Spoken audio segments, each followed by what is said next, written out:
What's shakin' bacons? I know it's been a bit of a hiatus since the last Warden cast. Apologies for that. As I've mentioned, I think a couple times I've started a new job, so things have been hectic, and then it's been the holidays, and King Bacon had a couple surgeries that we had to deal with, so it's been a little bit busy. But we finally had some time, and we've seen a couple recent films that we wanted to share our thoughts on and have some sharing with you guys as well, because we had some pretty strong opinions on these three. We're going to be covering Spider-Man No Way Home, Matrix Resurrections, and Don't Look Up. So please welcome King Bacon back to the Warden cast.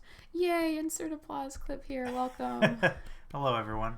You could probably describe the films as the good, the bad, and the ugly. Yeah, and I think that we're probably going to give like a... what would you say? Like a generic number scale for what we consider these films. But I think what it's going to boil down to in terms of the rubric of measurement is going to be, would we recommend seeing these in theater? Would we pay to see this? Or would we say, just watch it at home any way that you can? Yeah. So I think that's going to be like right. the rubric for these movies. So let's start with Spider-Man No Way Home. So we'll start with no spoilers. Okay. And then we'll kind of branch into spoilers afterwards. So, hopefully anybody listening, you're going to have to jump around a little bit. Maybe I'll try and timestamp these just so the audience can skip the spoiler sections and move on to the next movie. Otherwise, we'd have to do all no spoilers first. So, Spider-Man No Way Home. So, quick assessment on this. King Bacon, would you see this in theater? Would you pay to see this? Yes, I agree. So, no spoilers. I think everybody's heard of this movie by now. This involves Spider-Man accidentally triggering the multiverse with Doctor Strange. This is all in the trailers. This is not spoiling anything. Yeah. Overall impressions, it was a great film. Tom Holland is my favorite Spider-Man. That being said, I didn't like the ending. We'll talk about that during spoilers. King Bacon, what were your fast impressions? I've always had sort of mixed feelings with Tom Holland, so I think in this one it sort of brought me around to him a little more. Yeah. That being said, I don't think I liked any particular Spider-Man. I like the comic book Spider-Man, I like the cartoon Spider-Man, but the film Spider-Man haven't really done it for me yet. So yeah, that's my take on Tom Holland. The film, it was good. I felt like it was a good completion to, his arc in the MCU. Looking forward to what's going to come. More of him and how he plays into the MCU, who he's going to be paired up with, things like that. Yeah, I enjoyed the return of, I think, the trailer already hints that there's a return of at least two of the villains that you see, so I enjoyed seeing them. Doc Ock on screen, and the Goblin, right? And the Goblin Grenade, yeah. Right, so you kind of know that at least two of the villains are returning. Yep. I do think that both of them are amazing actors, for starters. I can never remember the guy who plays Doc Ock's name. I'm going to look that up while we're talking, actually. But, like, William Dafoe, I think everybody knows that he is just an absolute genius when it comes to acting. I really enjoyed the crossovers. I thought it was tastefully done. It was interesting, if anything, because this film sort of made me appreciate a little more the acting from the previous Spider-Man films. Because before, they had their pros and their cons. And Alfred Molina, he's Doc Ock. Yeah, some of the was it the Tobey Maguire Spider-Man films? They were a little hacky, a little campy at times. They're the OG Spider-Man films. Yeah, it was still good, but sometimes like Mary Jane was really flat. She's the worst in those movies. I do not like Kirsten Dunst. But here's a fun fact. I don't even think you know this, and I'm going to get a lot of hate for this, I think. My favorite of the original Spider-Man was Spider-Man 3. Specifically for the scene that everybody hated when he went full emo and was just dancing annoyingly. I love that scene. I think it's like the best. Yeah. I love that scene. It's like my favorite. It's a very, very unpopular opinion, though. I'm just going to acknowledge that right now. Yeah, his little edgy streak was... I loved it. It was refreshing, especially in Spider-Man 3. I was also really emo at the time. Like, you just recently found out that I used to be like an emo goth girl when I was in late middle school, early high school. I was like full emo. We've all had a phase. Yeah. I'm almost going through that phase again now with my obsession with like purple lipstick and vampy makeup styles. Yeah, maybe. I feel like the 90s have come back for me. Reliving your youth. Yeah, reliving my youth. It's still there. I just have to drag it kicking and screaming to modern day. So, I think the story was really well put together in No Way Home. I will say out of all of the modern Spider-Man films, this is probably my favorite one. Another unpopular opinion, I didn't like the first two modern Spider-Man standalone films because for me, and I'm saying this just as an adult, I recognize that a lot of people love those films and they're good movies, but for me personally, there was too much teen angst in it, and I get that's part of Spider-Man, but at this part of my life, like I've already lived through the teen angst and I don't wish to dwell upon it any further. Yeah, no, I would say I would agree with that as well. The first two films, similarly, more focused on Peter Parker and his high school, escapades, which is fine because they kind of do that in the Tobey Maguire first Spider-Man. It's him in high Flash, school and gets his powers, and then again with Alex Garfield, him going through school getting his powers. Is it Andrew Garfield? Andrew Garfield? Andrew Garfield. So I get it. I don't know. MCU kind of, or Sony, I guess, kind of hung on to it, lingered a little too long, making two films about Peter going through high school. Yeah. So in that regard, I think they could have just kind of hurried up with that. It wrapped it up in the first one. A part of me understands why, because Spider-Man has always, I think, kind of appealed to that level of demographic more than anything else. But at the same time, in this Spider-Man's universe, when he's hooking up with the Avengers, you're weaving in Spider-Man into a very adult-focused comic universe in Marvel. And I feel like that much emphasis on teen stuff, I know I'm in the minority. I was going to say it has to alienate a lot of adult viewers, but it clearly doesn't. People love that movie. For me, it just wasn't it. But this movie struck, for me, the perfect balance between, showing what he went through within his family and his high school when he was outed as Spider-Man, and then balancing that with the actual action and then the larger story overall. So maybe we should go into spoilers because there's not really a whole lot we can speak to. Yeah, so again, as a summary for the non-spoilers, would definitely recommend paying to see this, going to see it in the theater.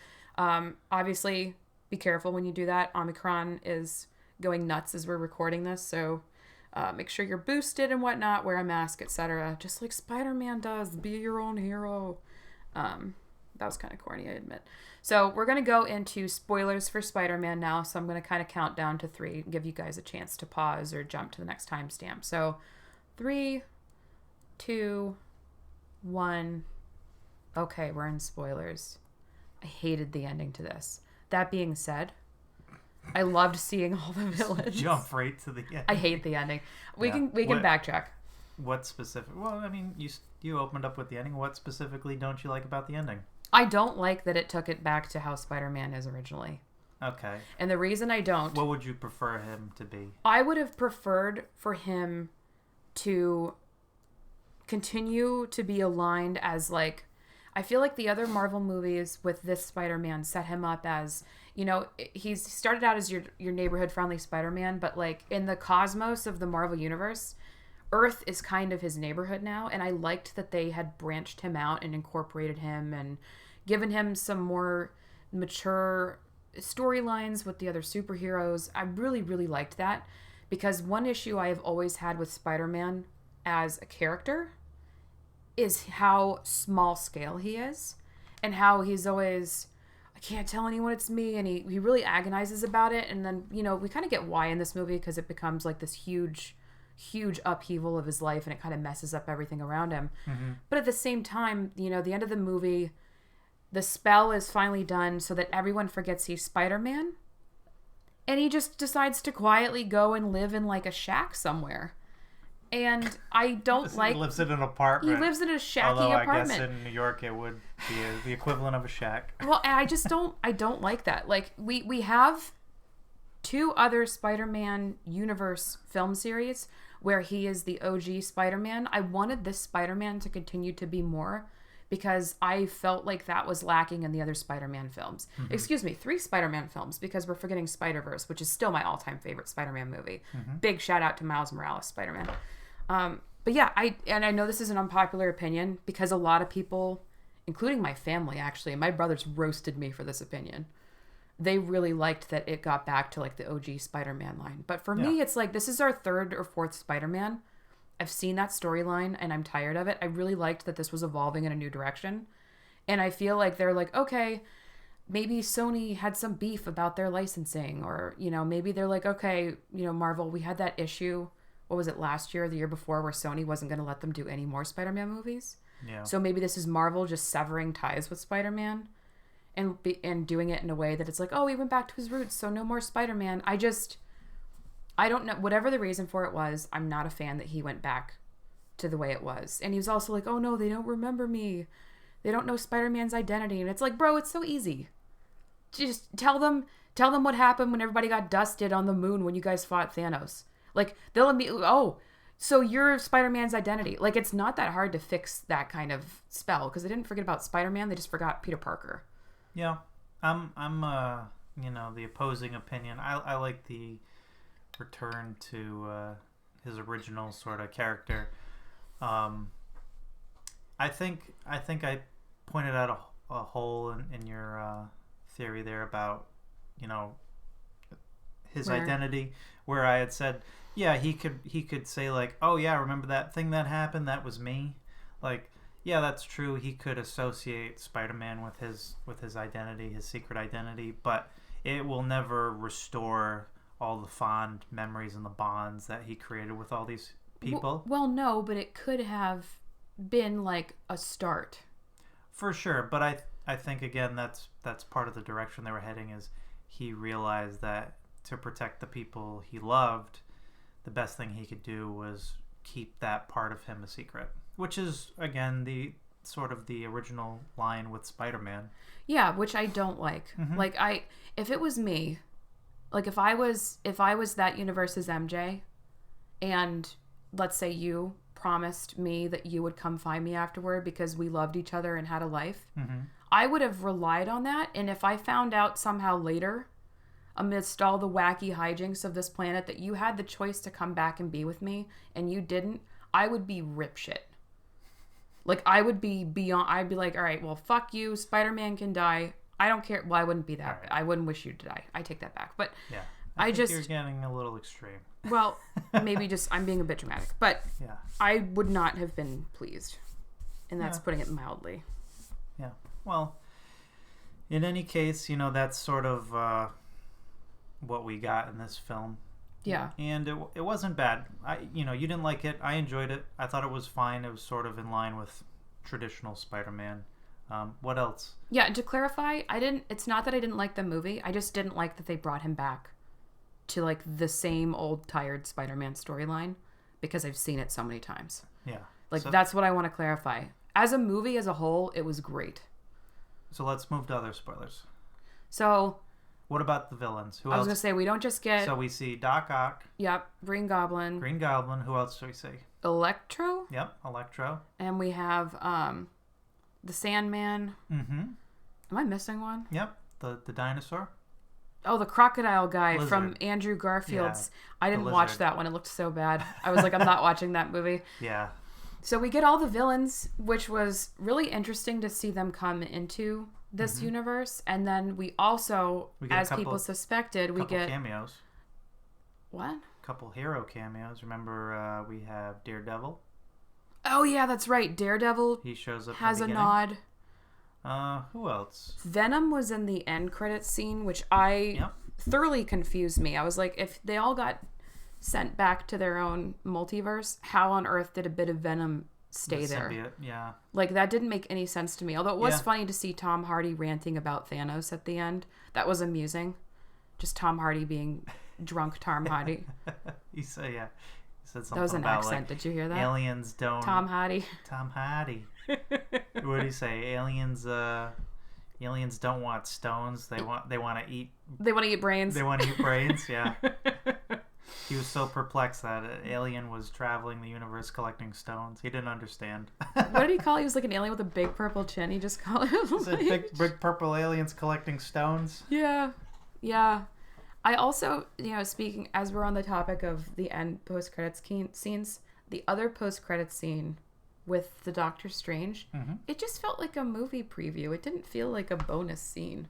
Yeah, it just seemed more like a trailer than, it was like a trailer. Than a little reveal. Like, what was the point of that? It is interesting that I think that fine. character is linked back to the Marvel What If with the evil Doctor Strange. But anyway, back to Spider-Man. So you see the villains. It's really interesting to watch them all interact with each other, and they realize that their Spider-Man is different than the Tom Holland Spider-Man. And I liked that the other two Spider-Man... Yeah, they're confused. They're like, you're not Peter Parker. Right. And I like that the other Spider-Men were also there. Yep. So we get to see Tobey Maguire. We get to see Andrew Garfield. There's some really nice moments with them where they all kind of address their own... Every scene that the three of them were in... was gold. It was just beautiful chemistry. It was like chef's kiss. Beautiful chemistry. It's like... It was like iconic, like when Spider-Man group up and they just have that lovey...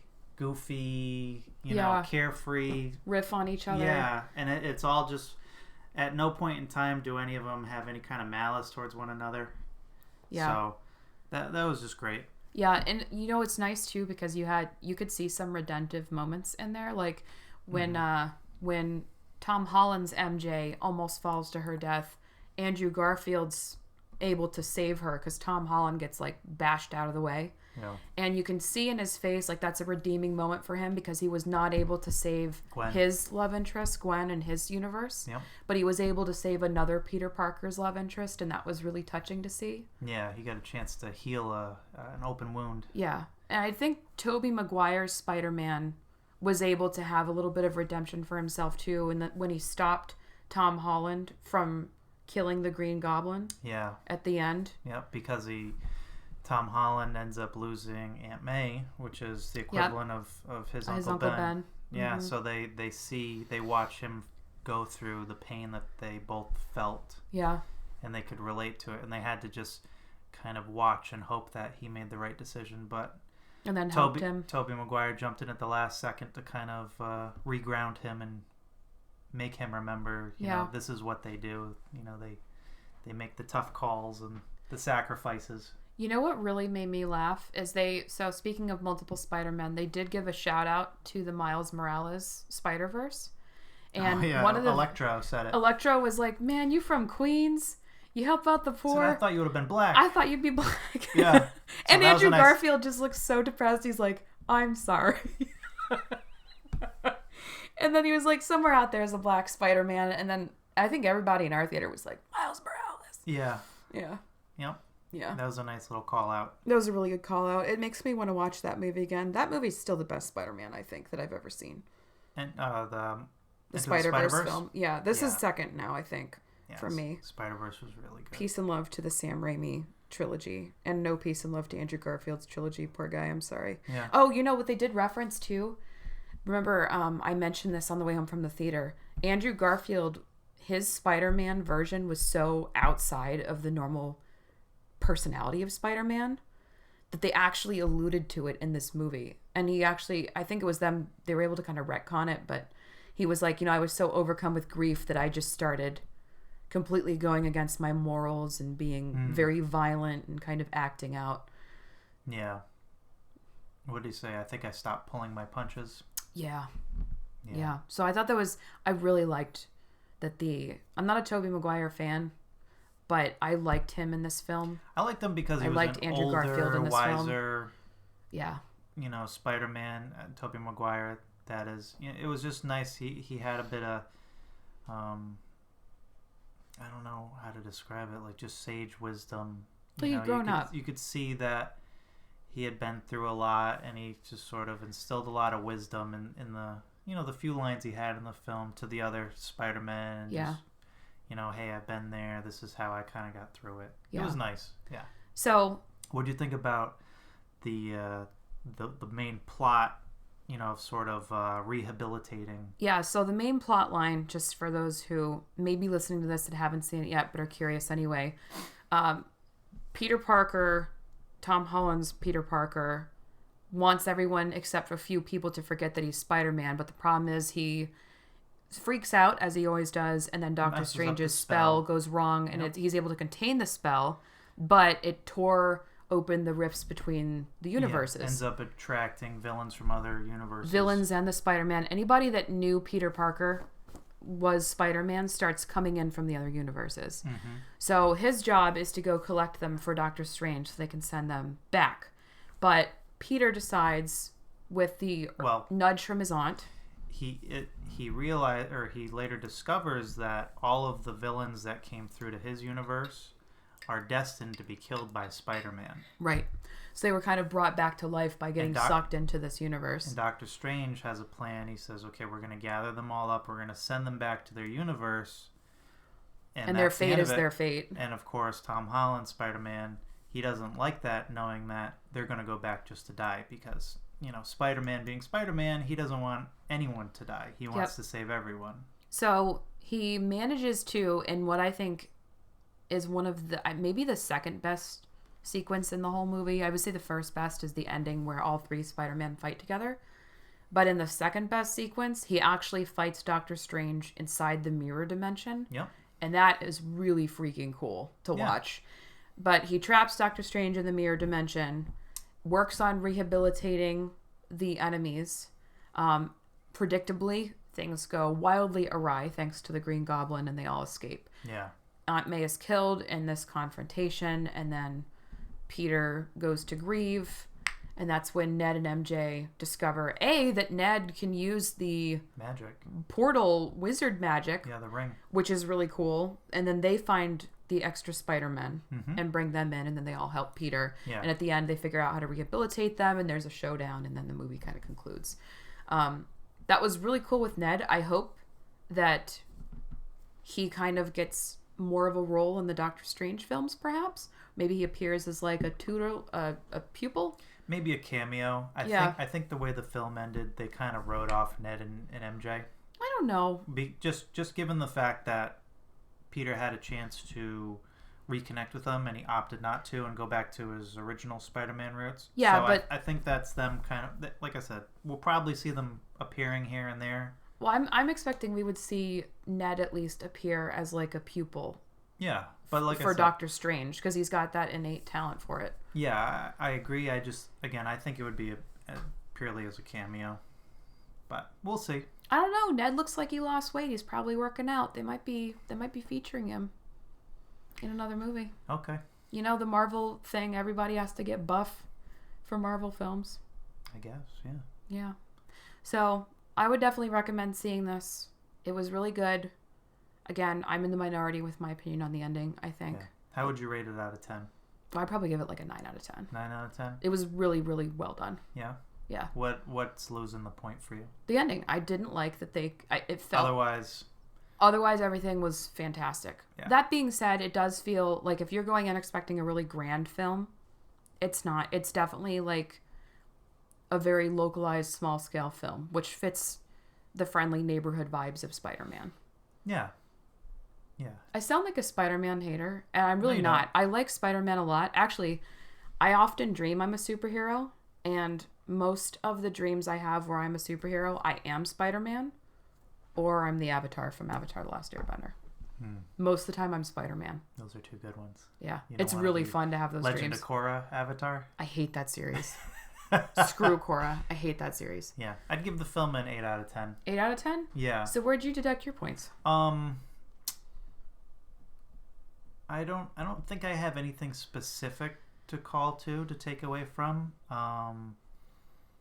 It was a good... You know what? I if I had to, I could probably say a little bit of distaste for Tom Holland from the previous films. Oh. That being said, you know, if I had to rate Homecoming and Far From Home, those were like maybe 4s or 5s for me. Oh. So this was a big jump up. But in retrospect, they sort of had a lot to make up for, in my opinion. That being said, if you like the first two films, you're probably going to think this was a 9 or a 10. The first three films. No, the first two. Isn't this the fourth one? No. This is Spider-Man Homecoming, Far From Home, and this is No Way Home. So this is the third one. I thought this was the fourth one. Okay. No. I'm getting mixed up. So yeah, if you like the first two or even either of the first two, you're probably really going to enjoy this. As someone who did not really care for the first two, I love this film. I thought it was great all around, and like I said, I really didn't have much to criticize about it other than just sort of a lingering bad taste from the prior. All right. Well, so that's Spider-Man No Way Home. We're going to move on to the Matrix Resurrections now. Yeah. All right. Matrix Resurrections. Non-spoiler section first? Non-spoiler section first. Is it worth paying to see? No. Absolutely not, in my opinion. Nope. This was the bad. This was from the good, the bad, and the ugly. This, I wouldn't even say this is bad. This was just like a mess. I'll say it's bad. Okay. It's not great, guys. It's If you're expecting, without getting into spoilers, I'll just say this up front. If you're expecting this to be any kind of continuation from the Matrix trilogy, you're sorely mistaken. If you are expecting this to have an actual thought out and cohesive plot, you're mistaken. If you're expecting this to be a meta commentary by the Wachowskis on Hollywood and capitalism, then you'd be correct. Yeah. So I'd say let's just jump right into the spoilers. There's really not much to talk about that excluding spoilers. So let's just get into it. Well, we can talk. So the acting was great. All the actors were good. I had no quibbles with the actors. I enjoyed the new characters for what they were. I'm trying to think of positive things to say. All right, well, I guess we can just jump into spoilers. Yeah, we'll explain all that in the spoilers. Yeah, so again, non-spoilers. I would not pay to see this. I don't recommend it. But, yeah, we'll give a spoiler countdown. Yeah, so spoiler countdown. You have 3 seconds. 3, 2, 1. All right, spoiler time. Yeah. King Bacon, you got a lot of thoughts on this. I'm going to let you kick it off. Yeah, bad film. If, like I said, if you're expecting Matrix 4 continuation of the storyline, you're going to be left wanting. Because this film starts off as what appears to be like a giant recap of the first one. Yep. And actually, in my head when we were watching this, I was like, I really hope this whole film is not just a reboot of number one. And it was not. And thankfully, they got off it quick enough.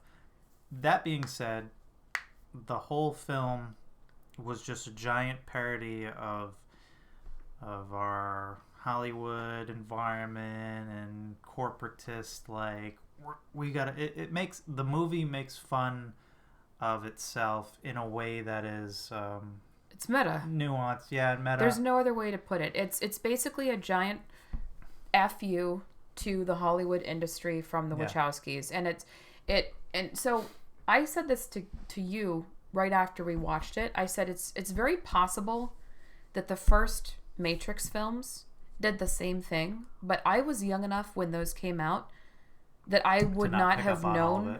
Right, I would not have known the references or the implications or like the side comments, other than the really blatantly obvious, right, which is warnings about capitalism and, the rise of AI and machines.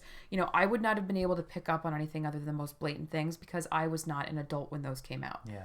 So it's very possible that this is exactly the same kind of messaging as the first ones, or at least the strength of the messaging, and I just didn't notice.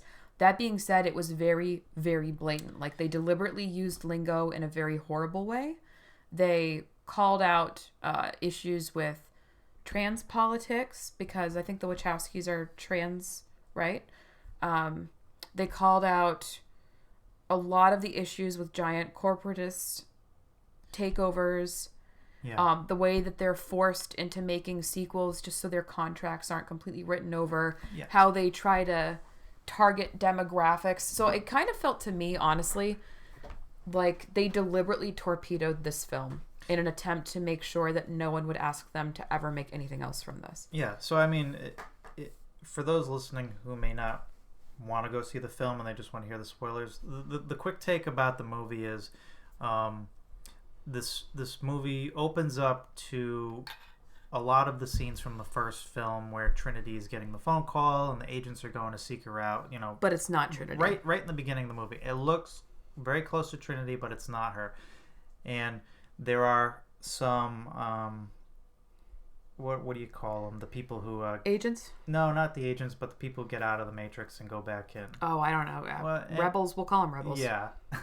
They sort of go into this part of the Matrix where they see the scenes playing out and they say they call it a modal. Yeah, and they then say, never explain this what is that weird. is. This is a scene that just keeps repeating itself over and over again, and it's sort of going layers deep into this Matrix world. And so you realize that the Matrix is still existing. Yep. Neo's still there. Neo is or Tom Anderson is still in the Matrix, and I always forget that's his real name. and in this Matrix world, Tom Anderson is a video game designer. A worldwide popular, world famous video game designer for the creation of the game The Matrix. Yep. And which is a video game trilogy. And the game is basically all of Neo's experiences from the first three movies. Mm-hmm. So the robots have basically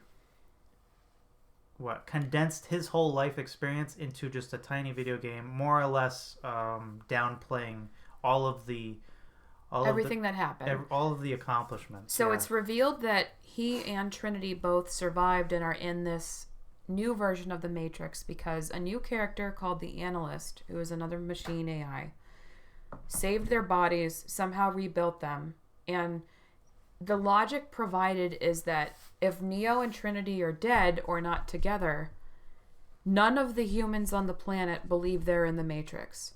So there was peace after what Neo made his bargain with the old man in the tower, the original AI ruler. And they gave humans, the architect, they gave humans the option to choose peace or to stay in the Matrix. Apparently, if Neo and Trinity are not there together, no one believes it or they all get pissed off or something. No, well, that wasn't exactly it. It was the after Neo and Trinity went to the machine world and they defeated Agent Smith from the third film and brought about peace between the machines and the humans. There was contention among the machine world for a power source because after people started freely leaving the Matrix, they didn't have sufficient power to sustain the machine worlds. So what had ended up happening was one of these sentient programs, played by what's his name? Oh, the guy who played Doogie Howser. Yeah. I don't remember his name.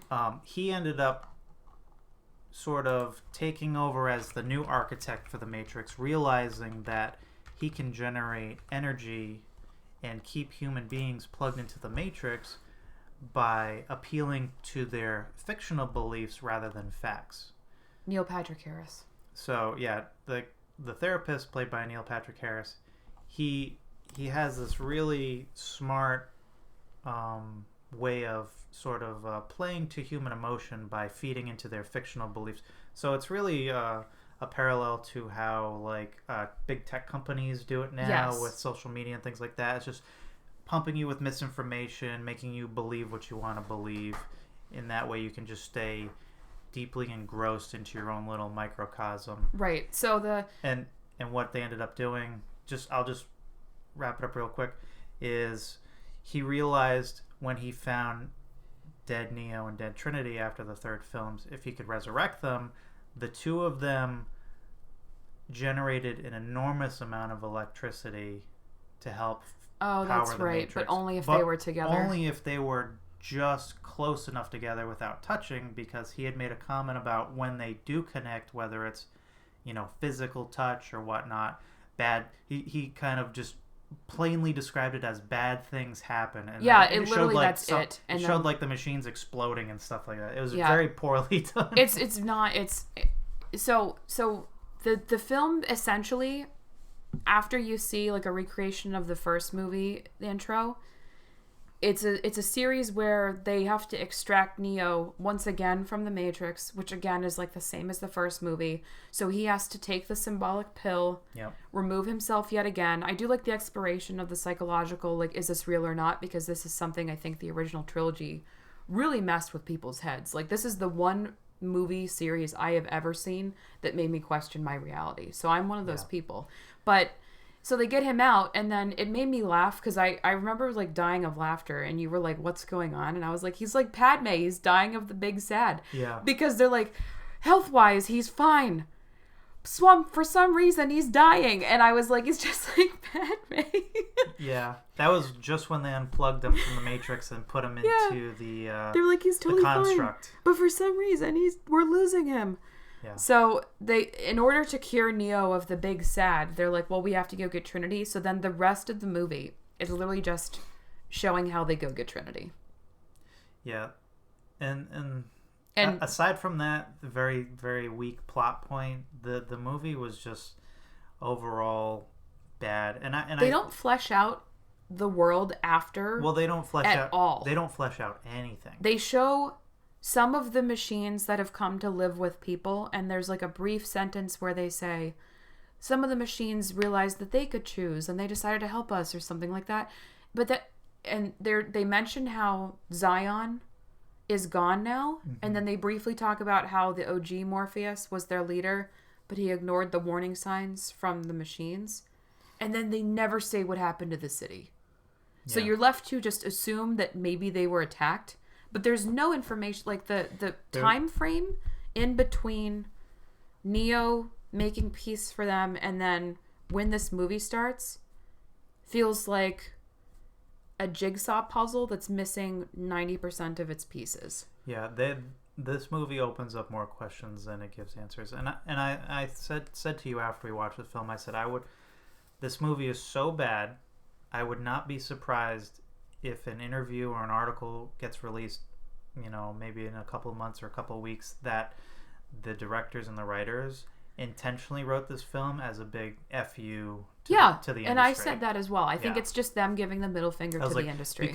Because they did the first three films so well, and they put so much thought into that, even with the graphics restraints, because they were sort of creating the bullet time filmings. Yep. And, Reloaded was sort of a CGI mess, with rubber Neo fighting the rubber Smiths and all that.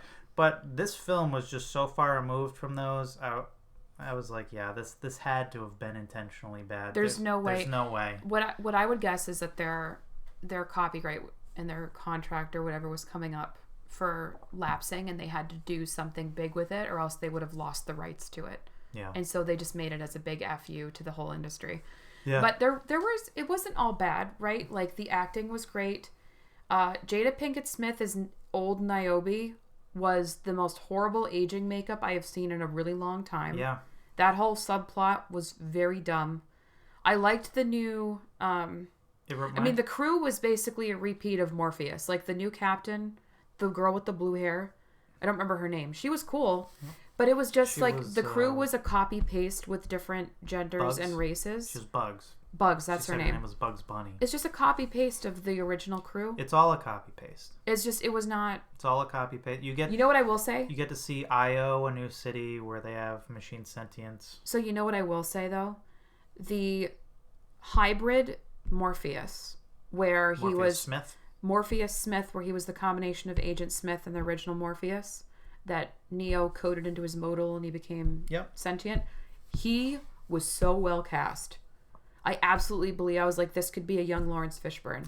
100% modeled perfectly a mix of the behaviors from Morpheus and Agent Smith. He had the mannerisms of the old Morpheus. So and that Agent really shows Smith. to the actor. And then the actor was amazing. The young actor who played Agent Smith, or the CEO, he similarly had studied Agent Smith's mannerisms as well. See, I didn't get that, but to be fair, there he is, Jonathan Groff. Jonathan Groff to me looks so much like the guy from Beyond Detroit, the video game, that I couldn't see Agent Smith. I could just see the Beyond Detroit video game. Was he the guy who acted for that? Is it the same person? They may have modeled the character after him. It looks very similar, but because he looks like the same person. He just looks like generic white guy.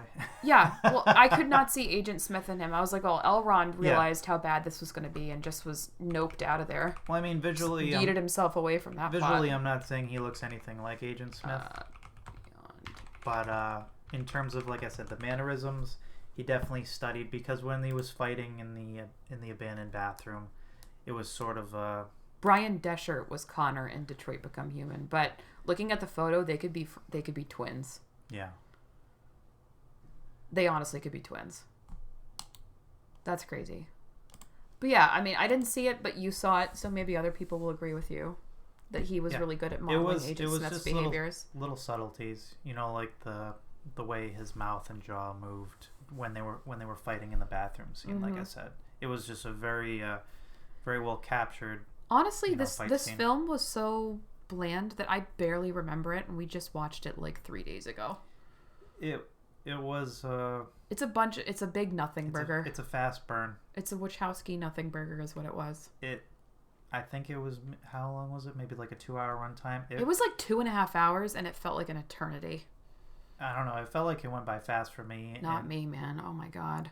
There was also that huge chunk in the middle where I don't think that this was not written well. There was just a huge chunk in the middle where Neil Patrick Harris, as the analyst, spent like 20 minutes with just exposition to try and explain what was happening. It was in that slow motion scene when he was working with bullet time. Yeah. It was excruciating. Yeah, it was a great example of what not to do. Telling and not showing. It was so bad. So we'll wrap up our discussion here. How would you rate it? Peace and love to Keanu Reeves and Carrie-Anne Moss. 1 out of 10. What do you give it? Oh my god, I'd probably give it. If I don't think of it as a Matrix sequel, and I think of it instead as a commentary on Hollywood and capitalism, then I think I'd probably give it a 3 out of 10. Okay, whoa, jeez. It was bad. That's lower than I was expecting. Well, what would you rate it? I don't know. I was you don't after even that. know. I was like, you judged me, and you don't even know. That score blew my mind. It was not. It was not it. Yeah, this is bad. If I'm to believe, and it's later confirmed, that this was just a big commentary on the state of our political and capitalist, ecosystems, then I'd say this is right on the nose, and that's a 10 out of 10. But if that was not the message... But it's not even written well in that regard. That's fine. I don't care. It's just blatantly making fun of itself. And I can appreciate that. That being said, I don't know if that to be true. This movie was dog shit. Would you give it a 3? Yeah. Yeah, I'm right there. 3, 4 maybe. Yeah.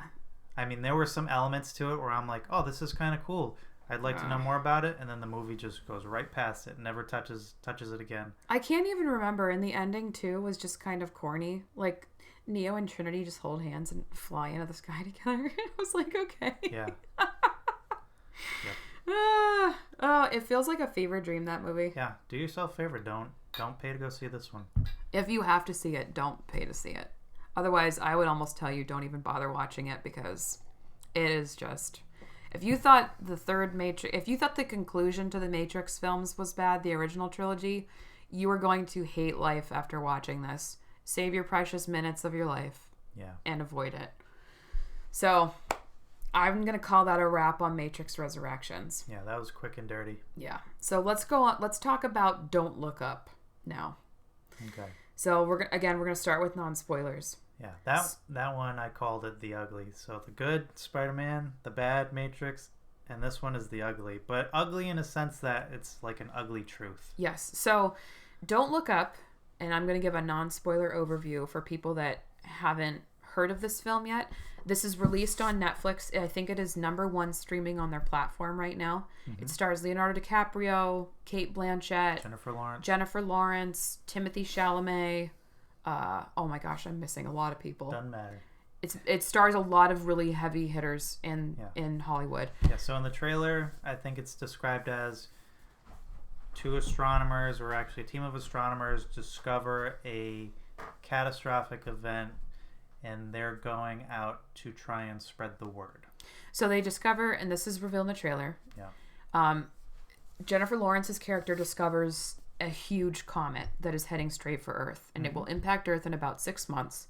So they try and get government intervention and help, and it ends up becoming a disaster of epic proportions.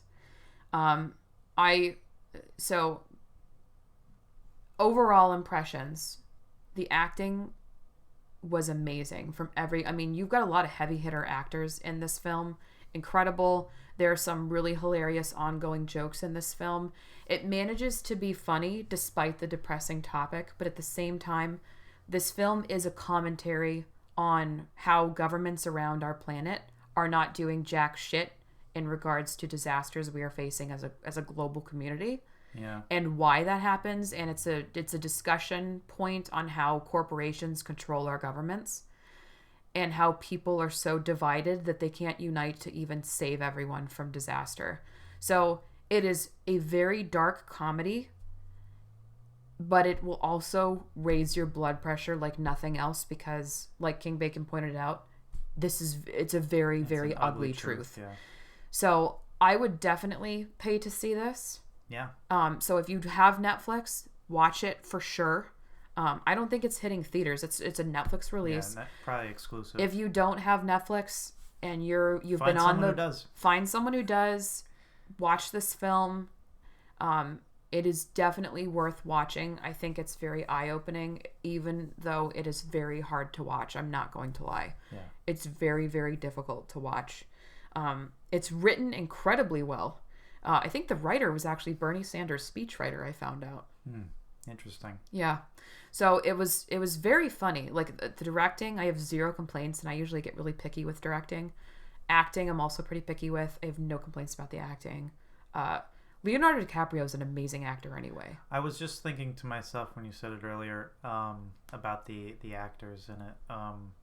I can't recall the last time I watched a bad film with Leonardo DiCaprio cast as one of the leads, because he is just such a well-established actor at this point. Like, he is our generation top tier actor for sure. Yeah. And I think Jennifer Lawrence is another one. She has been in film so long at this point. She's really refined her skills in acting. Yeah. And, Cate Blanchett is... she's the quintessential Hollywood royalty. Almost like a classically, brilliant actor. Yeah. She's been around for quite a while, and she's always performed well. Yeah, who else was in that? Timothy Chalamet's character was very amusing and touching in some ways. We had Jonah Hill. Jonah Hill was hilarious in this. I will also say for him as well, I won't even call him an up-and-coming actor. He's really... Oh my God, how'd we forget Meryl Streep? Well, how do you forget her? I don't know. I don't pay attention to Meryl Streep films. Meryl Streep She was hilarious. Hilarious in this. Absolutely hilarious in this. So was Ron Perlman. Ron Perlman was also in this. Uh-huh. We can't spoil what his role is, but he was a freaking riot. Ron Perlman in this, guys, is like the embodiment of what you mentally picture when you hear the words Florida man. He's like... Yeah, that's a good one. He's absolutely hilarious in this. I cannot like the acting was really beyond. Tyler Perry was good too. Yeah. Okay. He was a great... I watched actually a little clip behind the scenes of Leonardo DiCaprio and Jennifer Lawrence speaking about the film, and they said Tyler Perry actually did a lot of his stuff was improv. Really? Yeah, so when he was just riffing on scene, that's impressive. On the set of the CNN. Yeah, their show, the Daily Rip or whatever. Yeah, which is kind of interesting play on words, right? The Daily R.I.P. Yep. Daily Rip. So remember, no spoilers. Right. So maybe I was gonna say maybe we should just open up into some spoilers, because this movie's got a lot of juicy bits. Yeah, so we're going to conclude our non-spoilers. Definitely watch this. What I think is interesting, and I want to say this before we move into spoilers, is I find it fascinating that critics are panning this movie hard. Like, I think, let me look this up while we're talking. The last time I checked, the critic score on Don't Look Up was like in the 30s, and the audience score was in the 80s or 90s. And I think it's interesting that critics are trying. So it's started to even out. So it looks like the critic score has gone up to 55% and the audience score has come down to 77%. Yeah. But I'd be curious if it's just that they don't like the fact that it's honest, hitting the nail on the head. I don't think that they don't like that it's honest. They don't like how they feel when they watch it. And this movie that's making them. This movie was written reviews. by quote industry outsiders, right? This movie was written by a political speechwriter. This was not inside Hollywood elbow greasing deal film. Right. It hasn't been passed around the table and curated. Right. You know, the old boys club didn't approve this. Right. So the overall message from this film is also very poignant. That being said, I feel like the people that need to watch this as like a wake-up call are the same ones that are going to watch it and somehow politicize this film when it shouldn't be. Just like climate change has been politicized. Like, it's not... So I know the rest of the world is not as divided as the U.S. is, but wanting the planet you live on to still be hospitable and provide life for you, that shouldn't be a political position. And I don't like that it has become one, and I truly think it's become one because corporations have bought out our lawmakers. Yeah. So I would, if nothing else, I would recommend, even if this wasn't good, I would recommend watching it just to thumb your nose at the elite that think they can control you and control the messaging that comes out in the media. Because this is very anti that kind of attitude and that kind of person. Yeah. Even though, you know, in some sort of twist of irony, it is on a major platform like Netflix, which is a giant corporation. Netflix has really surprised me with supporting films like this. And again, I think it's also because Netflix as a company and other companies are starting to realize, like, we only have one planet. You know what I mean? And this is beyond political issues. This is literally like our world is on fire. Like the ocean was on fire this year. This is a problem. And I think that a lot of companies are finally starting to make moves toward fixing climate change because the governments cannot get their shit together because they're bought off by big oil. But I'm starting to rant. So anywho, we're going to, King Bacon's looking at me like, Kim, shut up. Sorry. So we're going to get into spoilers. I'm going to give the countdown so that you guys have a chance to pause or whatever. So 3, 2, 1. Time for spoilers. Let's hear it. I like that they all died in the end. Not a happy ending. It was not a happy ending because I think it needs... For anyone. Literally anybody. So as you might imagine from the trailer, the scientists try to tell everyone that this comet is going to destroy the planet. Mm-hmm. Initially, on live television, they get turned into a meme. Ridiculed. They're told that they're told their ratings don't warrant any more coverage, and so they're not trending. They're not trending. The president ignores them. The president, played by Meryl Streep, and her son Jonah Hill, completely ignore them. And who is Meryl Streep basically representing in this film? Apparently, she's supposed to be a Trump satire, but honestly, she could be any politician that's been the president. But she's Democrat or portrayed Republican. As they cut to a quick shot of like her receiving like an actor's trophy on her desk or something. So she's the iconic like non-political presidential figure. She could be like either Reagan, Trump or Reagan. Trump, yeah. Or, Yeah. So, you threw me off my groove. I have no idea what I was saying now. Oh, so they get ignored by the government until it becomes there's a scandal. Convenient. There's a scandal that breaks, and the president a month later decides that to distract from the scandal, she's going to support the farce, or at least she's going to appear to support exploding the comet to deflect it from its course.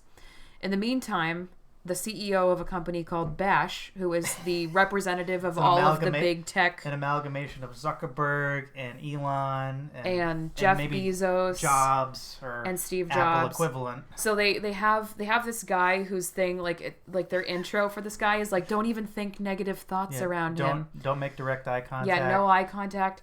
So don't emote negative emotions. So he barges into this high-level classified meeting, and the scientists are like, what the heck is he doing here? He's a CEO. And they were like, yeah, he was a platinum-level donor, so he has completely unrestricted classified access. So he tells everybody that there's like $140 trillion worth of minerals on this this comet. So they're going to let it controlled impact the Earth. And this, mind you, was during mid-NASA launch. This was mid-launch. To send nukes at said meteor to blow it up into tiny pieces. Right. So he actually they turns turn all around of the missiles around and then do nothing. So the scientists basically get shoved off stage. Leo DiCaprio gets basically seduced by the power and the media attention. Well, the way that Leonardo DiCaprio talks about it actually is that his character finds comfort in the media presence, because he's actually he has anxiety.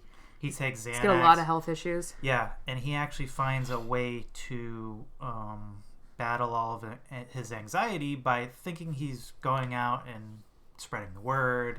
Yeah, but he's spreading the message that the president and the talking heads want him to spread. So he's basically just become a traitor to his own science and to the truth, which is what happens with a lot of scientists and a lot of politicians, for that matter. They start off very noble intentions, and then they get seduced by the power, or they get convinced they're doing the right thing. So they start parroting a message that may not be correct. Yep. And I think the very obvious example of that would be Dr. Fauci during the beginning of the pandemic. Yeah. So he ends up realizing after Bash basically takes over, and the guy tells him very threateningly, we know every data point you have, you're going to need a colonoscopy or something in a few months. Yeah. Your doctors don't even know it yet. We know how you're going to die. You're going to die alone, which was incorrect because he didn't die alone. Well, but that may be because he knew how he was going to die. He chose to change it. So he finally loses his mind on TV like Kate did at the beginning. That's Jennifer Lawrence's character. And he goes, all of you people are ignoring the fact that we're going to die. This is not political. Yeah. I cannot believe this is happening. They are going to put your lives at risk and destroy this planet because of a couple $1 trillion. Yeah, and it is purely for profit. One of the main mechanisms that really makes this movie suspenseful is the fact that they calculated down to the minute the impact. How soon this was going to hit. So when they first discovered it, it was like 6 months, 2 weeks, 7 days, down, like I said, down to the minute. So throughout the film, they're constantly referencing how much time has elapsed. Yeah, so you've got a huge countdown to the point where over you. It's now too late. The NASA mission to launch a bunch of nukes to break up the object. Way beyond. That was like maybe 2 months in. So now the time, the clock is only 4 months. Right. The CEO says, hey, instead of blowing it up, we're going to try and just break it up into small pieces and have it impact Earth so that we can harvest the resources. Other countries try and collaborate to launch their own space program to deflect, and they get sabotaged. Yep. And so, that's another couple months down the drain. Right. And now the corporations attempt to, blow up this rock so that they can mine it. Fails. Is like at the 11th hour. It's literally at the 11th hour. They launch this mission with like days left. Even less, and they fail. And then you see everyone in the control room panicking as they're realizing they're failing. Yeah. And the CEO sneaks out, like, and then the president sneaks out, and Jonah Hill's left there like, she'll be back. Mom will come back. She'll be back. And so in the meantime, you find out that very similar to Jeff Bezos and Elon Musk, and who's the other asshole billionaire that recently went to space? Virgin. The Virgin Airlines guy. Yeah, I don't remember his Robert. Virgin Mobile. Yeah, whoever he was. So you find out Richard Branson. Maybe, yeah. It's gonna bother me. I'm sorry, guys. I have to look it up. I'm the kind of person where it's gonna bother me if I don't figure this out. Virgin Mobile Space. But yeah, they end up. It's late. It's revealed at the end. Richard Branson. Which to nobody's surprise, the billionaires. In case it didn't work, they created a spaceship. We have a spaceship with cryopods for 2,000 people. For 2,000 people, and so they leave the planet. That in the end, the planet does explode. They all get wiped out. Like Earth is wiped out. And then the ending is 22,470 years later. Yeah. And you see the pods opening, and it is all old white men. Well, it even shows... And their company is like ExxonMobil. Yeah. You know, this super PAC, this person's a gas lobbyist. And it shows all these old men coming out of the cryopods. Yeah. And then the president is like one of the few women that managed to make it onto the ship. And they've landed on a new world, and then she gets eaten by... what they call a Brontorok, like this alien creature, which was predicted earlier in the film. Which was predicted. He was like, she was asking the Bash CEO. She's like, I'm just curious. You know, she was almost giddy, asking him like, she's like, how will I die? I'm just so interested to know how am I going to die? And he's like, oh, you're going to be killed by a Brontorok. And we don't know what that is, but that's what the algorithm says. What's a says. Brontorok? And he's just like, we don't know.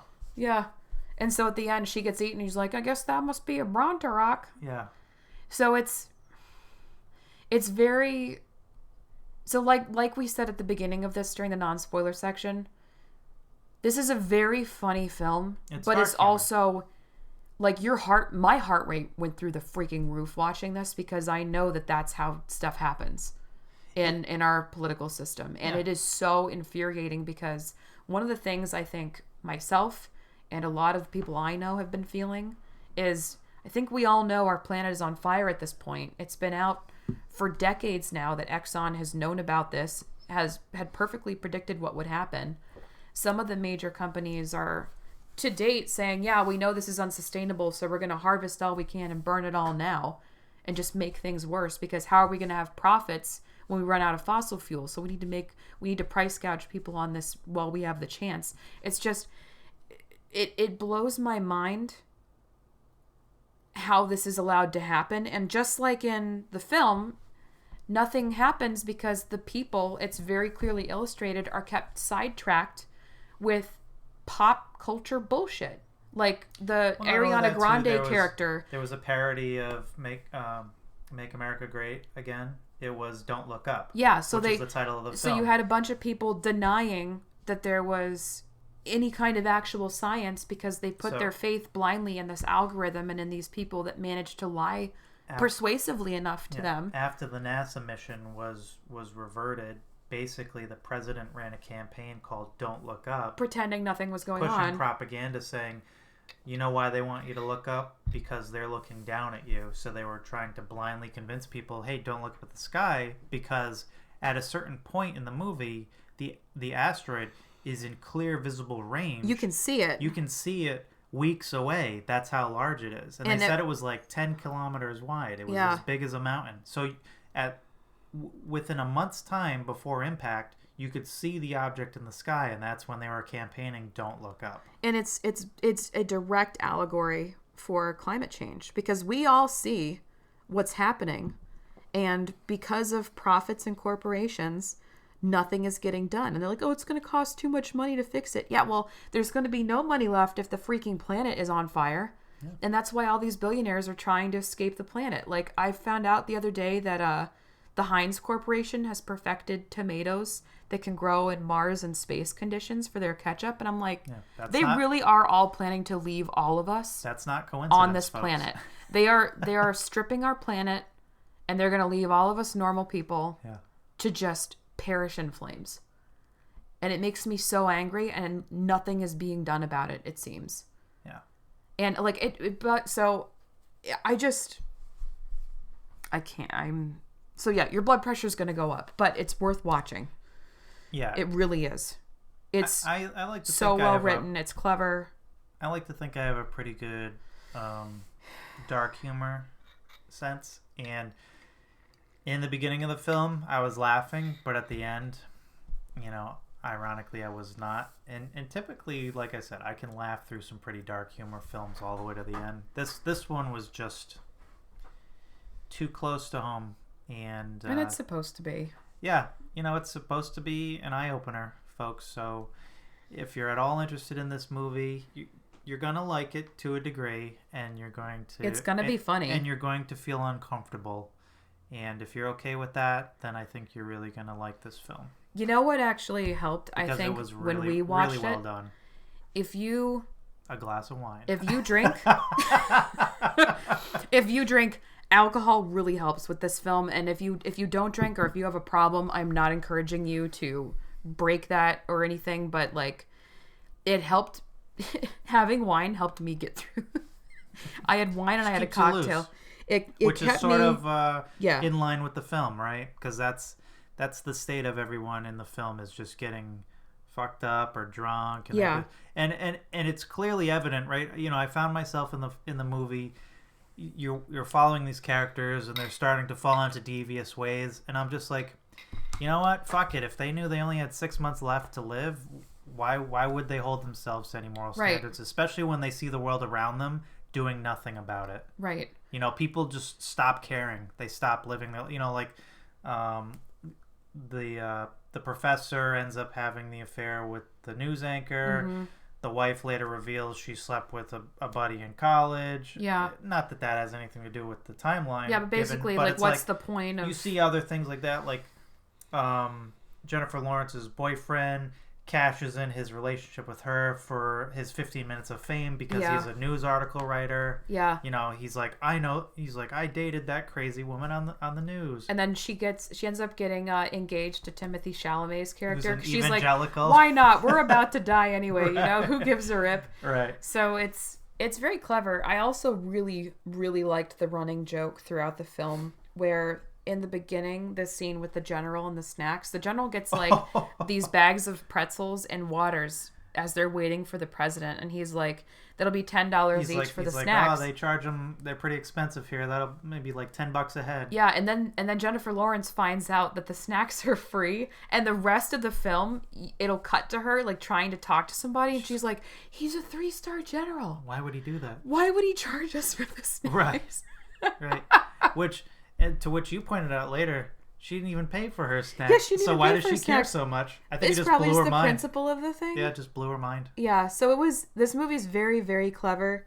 It is very hard hitting, and it has a lot of I think that its message about corporation and corporate control and influence is way more effective than the Matrix message on corporate influence. So it's very, very smart. It's clever. It's also terrifying because there are direct parallels to what's happening right now. And our governments do not represent our best interests anymore. And it's horrifying to think about. Well, and if they never have, let's be honest. Well, it's gotten worse. At one point they did, but it not anymore. Not in modern history. No, not even, the founding fathers at the core of it were rich Englishmen who didn't want to pay taxes to the British Empire anymore, so they seceded, and that's a tenet of how we were founded in this country. I never thought about it like that. It reminds me, I feel like in the American school system, at least the public school system, I'm just going to speak to my experience. I don't know if this is the case for other people. I was taught up until I think my senior year of high school that America was like lucky and golden, and like all of our wars and causes were righteous and well-founded. And then I hit senior year and I took like AP government or something. I don't remember exactly what the class was, but then they like unveiled the real history. Like I actually found out what Columbus did, and I found out who the founding fathers were, and they like you said, they started the war over taxes. And I remember back then reading about why there were taxes. Like the reason why taxes went up was because America at the time, the colonies were being attacked by another country, and so Britain had to defend them as the mother country. Yeah.